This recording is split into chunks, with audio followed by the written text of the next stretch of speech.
یہ کہتی ہیں انبیاء علیہم السلام کی حیات قرآن سے ثابت ہے یا حدیث سے؟ دیکھیں حدیث سے تو صراحتاً ثابت ہے۔ نبی کریم صلی اللہ علیہ وسلم نے صحابہ کرام علیہم رضوان سے ارشاد فرمایا کہ تمہارا پڑھا ہوا درود پاک میری بارگاہ میں پیش کیا جاتا ہے۔ کسی نے عرض کی یا رسول اللہ صلی اللہ علیہ وسلم آپ کی وفات کے بعد کیا ہوگا؟ آپ نے ارشاد فرمایا کہ انبیاء علیہم السلام اپنی قبور میں زندہ ہیں۔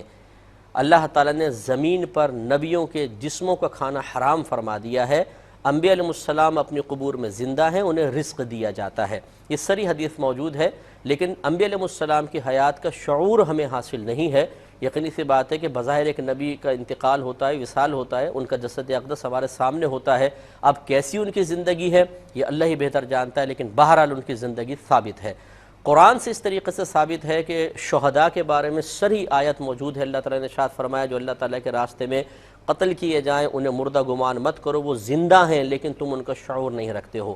تو دلالت النص سے ثابت ہوتا ہے، جس کی وضاحت پھر کبھی کر دوں گا، آسان الفاظ میں سمجھ لیں کہ اگر نیچے درجے والوں کے لیے کوئی حکم ثابت ہو جائے تو اوپر درجے والوں کے لیے بدرجہ اولا ثابت ہو جائے گا۔ تو جب شہید کی حیات ثابت ہوئی تو پھر انبیاء علیہ السلام کی حیات بدرجہ اولا ثابت ہو جائے گی۔ جیسے اللہ تعالیٰ نے فرمایا وَلَا تَقُلْ لَهُمَا اُف، ماں باپ کو اف بھی مت کہو، تو ماں باپ کو پھر مارنا اور گالی دینا بدرجہ اولا منع ہوگا، کیونکہ وہ اس سے زیادہ درجہ رکھتا ہے۔ آپ کو کہے ماں باپ کو ماں بہن کی گالیاں دے، اور جب آپ کہیں کہ یہ تم گناہ کر رہے ہو، کہیں کہ کہاں قرآن میں لکھا ہے وَلَا تَقُلْ لَهُمَا اُف لکھا ہے کہ اف مت کہو، میں تو گالی دے رہا ہوں، اف کو ہی کہہ رہا ہوں۔ تو لازم سے بات ہے جب نیچے درجے کے لیے حکم ثابت ہوا کہ اف کہنا منع ہے تو اوپر درجے والوں کے لیے بدرجہ اولا ثابت ہوگا۔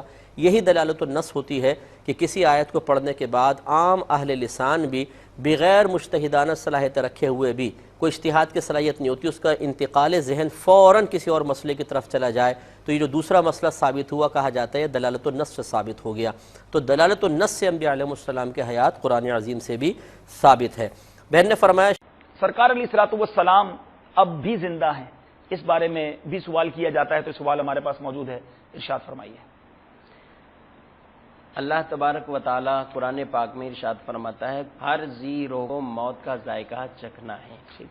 اس آیت مبارکہ کے تحت تمام انبیاء کرام علیہ السلام جن کے بارے میں دنیا سے جو وصال فرما گئے، نبی کریم علیہ الصلوۃ والسلام جو بھی دنیا سے وصال فرما گئے، اس آیت کے تحت ہر ذی روح کو موت کا ذائقہ چکھنا ہے۔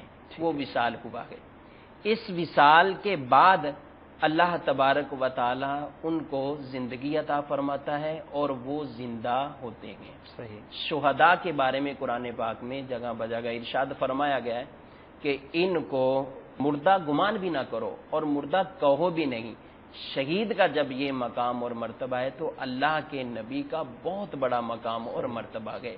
دوسری احادیث اس بارے میں بھی ہے، نبی کریم صلی اللہ علیہ وسلم نے ارشاد فرمایا، یہ تمام انبیاء کے بارے میں ہمارا یہ عقیدہ ہے، اللہ تعالیٰ کے تمام انبیاء زندہ ہیں اپنی قبروں کے اندر۔ نبی کریم علیہ الصلوۃ والسلام نے ارشاد فرمایا ان اللہ حرم علی الارض ان تأکل اجساد الانبیاء، اللہ تعالیٰ نے زمین پر اس بات کو حرام فرمایا ہے کہ وہ انبیاء کے جسموں کو کھائے، یعنی زمین پر یہ بات جو ہے وہ حرام فرمائی گئی ہے کہ یہ مٹی انبیاء کے جسموں کو نہیں کھائے گی۔ دوسری حدیث میں ارشاد فرمایا اللہ کا نبی زندہ ہوتا ہے، رزق دیا جاتا ہے۔ ایک حدیث میں ارشاد فرمایا ہے الانبیاء احیاء فی قبورہم یصلون، انبیاء اپنی قبروں میں زندہ ہوتے ہیں اور نماز بھی پڑھتے ہیں۔ تو یہ انبیاء کرام علیہ السلام کی زندگی ہے۔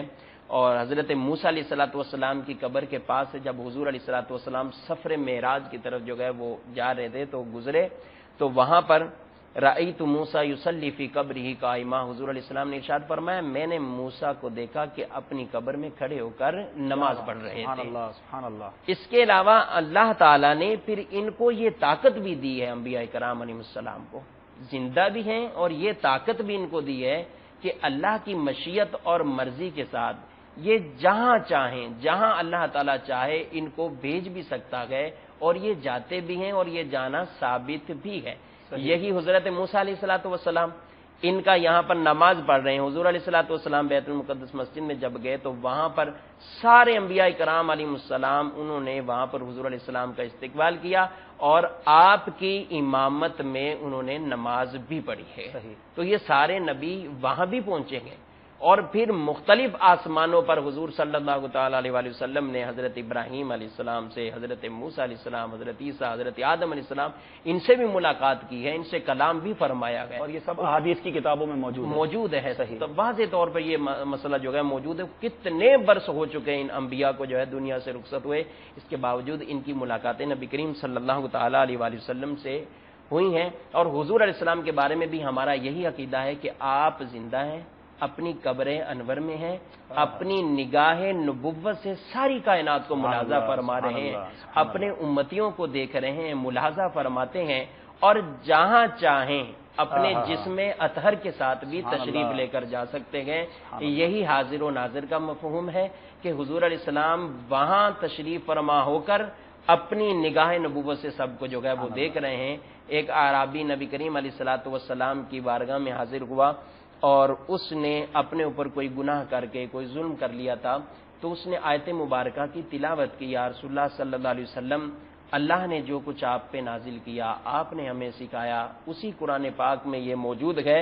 وَلَوْ أَنَّهُمْ إِذْ ظَلَمُوا أَنفُسَهُمْ جَاءُوكَ فَاسْتَغْفَرُوا اللَّهَ وَاسْتَغْفَرَ لَهُمُ الرَّسُولُ لَوَجَدُوا اللَّهَ تَوَّابًا رَحِيمًا.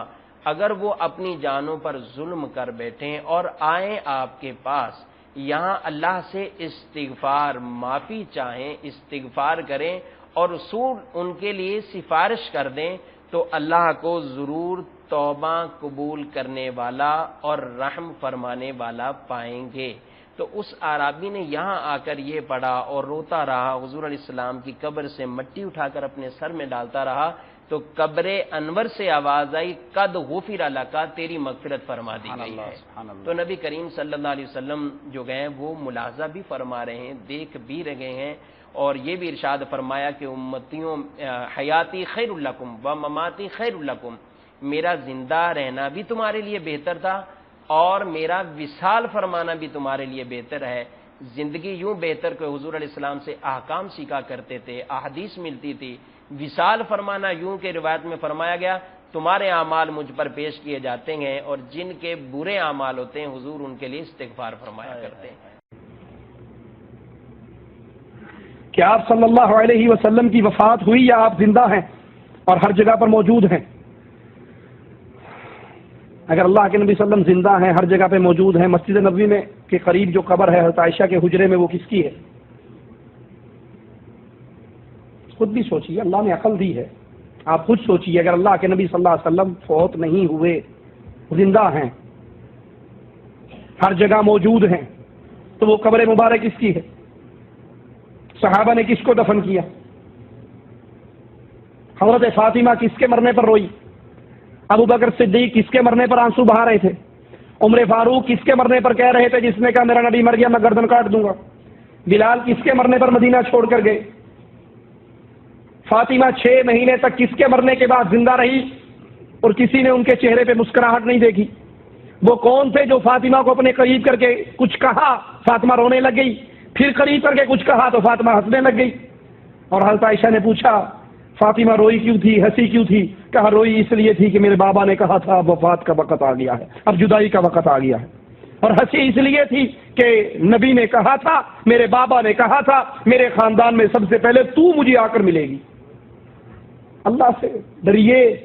یہ گمراہ ترین عقیدے قبر پرستوں کے کہ نبی زندہ ہیں، حاضر ناظر ہیں، ہر جگہ پہ موجود ہیں، آپ فوت نہیں ہوئے، یہ قرآن کے بھی خلاف ہیں. اور کہتے ہیں جی جس نے یہ کہا نبی مر گئے وہ گستاخ ہے. سنا یا نہیں سنا؟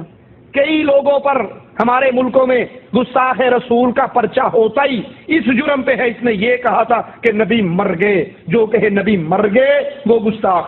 نعوذ باللہ. قرآن کے بارے میں کیا کہو گے؟ قرآن اللہ کے نبی کی گستاخی کرتا ہے. قرآن اعلان کر رہا ہے انک میت و انہم میتون، اے نبی آپ نے بھی مرنا ہے اور دنیا میں جو بھی آیا ہے وہ مرنے کے لیے آیا ہے. وما محمد الا رسول قد خلت من قبلہ الرسل افإن مات محمد صلی اللہ علیہ وسلم گزرے ہوئے رسولوں کی طرح ایک رسول ہے. افإن مات، اگر یہ مر جائے، فوت کا لفظ نہیں، انتقال کا لفظ نہیں، وصال کا لفظ نہیں، موت کا لفظ ہے. افإن مات، اگر محمد مر جائے صلی اللہ علیہ وسلم، تو بتائیے قرآن اللہ کے نبی کی گستاخی کر رہا ہے. اسی لیے وہ یار لوگ کہتے ہیں جی قرآن کی یہ آیت تو ٹھیک ہے لیکن ہمارے مذہب کے خلاف ہے. اور بیوقوف، جس کا مذہب قرآن کے خلاف ہے، قرآن سچا یا مذہب سچا؟ شیطان کا مذہب قرآن کے خلاف ہے، مسلمان کا مذہب قرآن کے مطابق ہوتا ہے. اگر قرآن کی آیتیں تیرے مذہب کے خلاف ہیں، قرآن کو چھوڑے گا یا مذہب کو؟ خود بدلتے رہی قرآن کو بدل دیتے ہیں کہ غلامی میں بدل جاتا ہے قوموں کا ضمیر. قرآن کہہ رہا ہے، اعلان کر رہا ہے، نبی کے لیے موت کے لفظ استعمال کر رہا ہے. وما جعلنا لبشر من قبلك الخلد افإن مت فهم الخالدون. گل عروہ بن مسعود نے کیتی سی میدان حدیبیہ تے نس جان کے تانوں چھڈ کے فینی واللہ الا را وجوہا خلیقا، اے مختلف قبیلے نسل دے لوگن تے فقال له ابو بکر امسس بزر اللہ انحن نفر عنه وندعو. پتر جی ایک قیامت حضرت میاں صاحب بھی ترجمہ تینوں نہیں دسن گے، ہاں جی حجرے وچ بیٹھ کے بھی نہیں دسن گے، کہن گے یہ نہ جڑا مولوی صاحب کر گئے ذلیلہ افضل الخلق بعد الرسل. ہاں جی افضل الخلق بعد الرسل، جنہاں دے قرض اسلام تے بقایا. ہاں جی قیامت والے دن اللہ ہی انہاں دا قرضہ اتارے گا. ساری مخلوق نو اکٹھا دیدار کرا کے پھر ساری مخلوق نو بھیج کے اللہ تعالیٰ علیحدہ صدیق اکبر نو بلائے گا. فرمایا میرے نبی دے قرضہ ہے سی نا، میرے نبی نے فرمایا سی صدیق دا قرضہ میرا رب اتارے گا. آج میں اپنے نبی دا قرضہ انج اتاریا تینوں علیحدہ اپنا دیدار کرا رہا.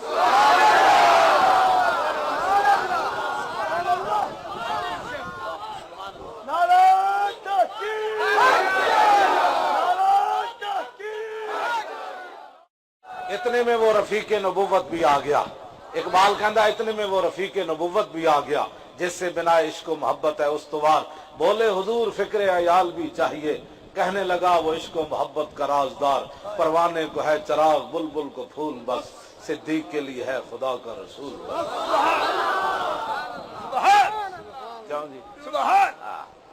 جدو مولا صدیق اکبر ظاہری دنیا تو جان لگے تو مولا علی نو عرض کی، مولا علی نو عرض کی جناب میں جدو دنیا تو چلا جاواں تے تسی جا کے اجازت طلب کرنی.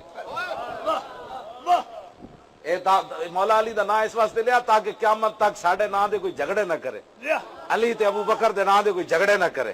ہاں فرمایا کہنے والا تاکہ اے بھی عقیدہ واضح ہو جائے کہ ابو بکر دا بھی یہی عقیدہ ہے کہ تو زندہ ہے واللہ، تو زندہ ہے واللہ.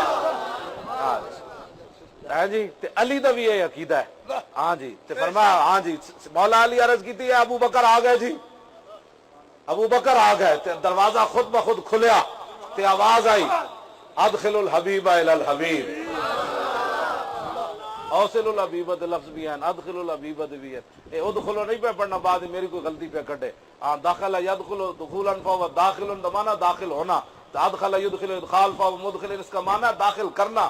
عرض کی غلام آ گیا تو فرمایا جلدی کرو میرے پاس لاؤ.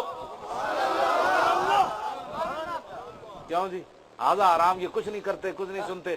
مولا علی تے صدیق اکبر پہلے 1400 سال فیصلے کر گئے. ساڈا عقیدہ ہے وے سن دین، ساڈا عقیدہ ہے وے مدد بھی کر دین، ساڈا عقیدہ ہے جو منگو دیندے بھی ہیں. خدا خدا کا یہی ہے در، نہیں اور کوئی مفر مکر، جو وہاں سے ہو یہیں آ کے ہو جو یہاں نہیں. کون دیتا ہے دینے کو منہ چاہیے، دینے والا ہے سچا ہمارا. خلق سے اولیاء، اولیاء سے رسول، اور رسولوں سے اعلیٰ ہمارا نبی. کرم بدلی رسولوں کی ہوتی رہی، چاند بدلی سے نکلا ہمارا نبی. جن کے تلووں کا دھومن ہے آب حیات، ہے وہ جانے مسیحا ہمارا. مماتی فتنے کی علمی پوائنٹ نمبر 3، انبیاء کرام علیہ السلام اپنی قبروں میں زندہ ہیں اور ان کی زندگی نمبر 1 اخروی ہے یعنی آخرت کی زندگی، نمبر 2 برزخی ہے یعنی ان سین بیریئر، نظر نہیں آ سکتی، نمبر 3 جنتی ہے، اور نمبر 4 جسمانی پلس روحانی ہے لیکن اس کی کیفیت برزخی ہے.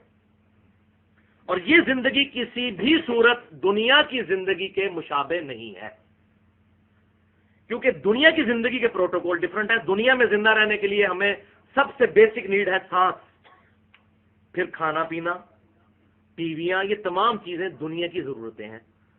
لیکن آخرت کی زندگی میں کوئی ایسی چیز نہیں. دنیا میں بیت الخلاء بھی جانا پڑتا ہے، جبکہ صحیح مسلم میں حدیث ہے کہ جنتی جب کھانا کھائیں گے جنت کا تو ایک خوشبودار ڈکار آئے گی، ان کا سارا کھانا ہضم ہو جائے گا، کوئی پیشاب تو کھانے کی حاجت ہی نہیں رہے گی. دنیا کی زندگی اور آخرت کی زندگی میں بڑا فرق ہے. اس لیے ہم صرف یہ قبر مبارک کی زندگی کا ایک دھندلا سا تصور اس متشابہ چیز کا قرآن اور سنت کی روشنی میں پیش کر سکتے ہیں. جتنا بتایا گیا اس سے آگے ہم بڑھ نہیں سکتے. اب اگر کوئی شخص یہ چاہے کہ قبر مبارک کھود کر آپ صلی اللہ علیہ وسلم کو دیکھنا چاہے کہ آپ صلی اللہ علیہ وسلم کی قبر مبارک میں زندگی کیسی ہے، تو اس کو آبزرو نہیں کر سکتا. یہ نہ سمجھیے گا جیسے ہم تہ خانے میں بیٹھ جائیں تو آپ صلی اللہ علیہ وسلم بھی قبر مبارک میں اسی طریقے سے اسی طرح کی زندگی گزار رہے ہیں. وہ ان سین بیریئر ہے، وہ ہمیں نظر نہیں آ سکتا. لہذا اگر قبر مبارک کھودی جائے گی تو آپ صلی اللہ علیہ وسلم ہمیں اسی لیٹی ہوئی حالت میں ہی نظر آئیں گے جیسا کہ آپ صلی اللہ علیہ وسلم کو دفن کیا گیا تھا. وہ آپ کی ایکٹیویٹیز کو ہم اس دنیا میں آبزرو نہیں کر سکتے. ایون یہاں فرشتے میرے دائیں بائیں میں اس کو آبزرو نہیں کر سکتا. لیکن اس کا یہ مطلب تو نہیں، یہ غیب کی چیزیں میری نظروں سے ضرور اوجھل ہیں، بلکہ دنیا کے اندر بھی کئی چیزیں ہیں، الیکٹرو میگنیٹک ویوز ہیں، ہم ان کو نہیں آبزرو کر سکتے فزیکلی خود. ہاں تجربات سے چیزیں پتہ چلی ہیں، وہ بھی اب پتہ چلی ہیں جس کے اوپر یہ پوری موبائل ٹیکنالوجی پوری دنیا کی چل رہی ہے، سیٹلائٹ کی.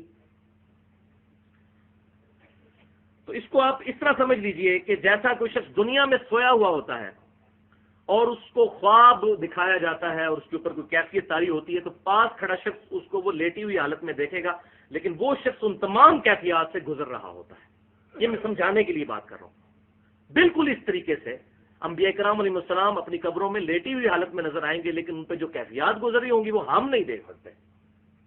وہ ان سین بیریئر ہے.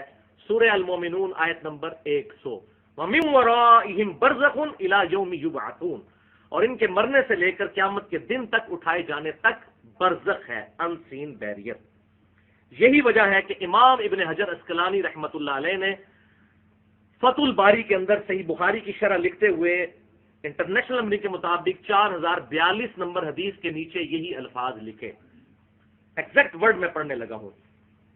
لِأَنَّهُ بَعْدَ مَوْتِهِ، اور بے شک یہ کہ آپ صلی اللہ علیہ وسلم اپنی موت کے بعد وَإِنْ كَانَ حَيًّا، اگرچہ کہ زندہ ہے، فَهِيَ حَيَاتٌ أُخْرَوِيَّةٌ، لیکن یہ زندگی اخروی ہے. لا تشبہ الحیات الدنیا، اس کو دنیا کی زندگی کے ساتھ کوئی مشابہ نہیں ہے، دنیا کی زندگی سے مختلف ہے. اب یہ اخروی ہے، جنتی ہے، برزخی ہے، اس کانٹیکسٹ میں 4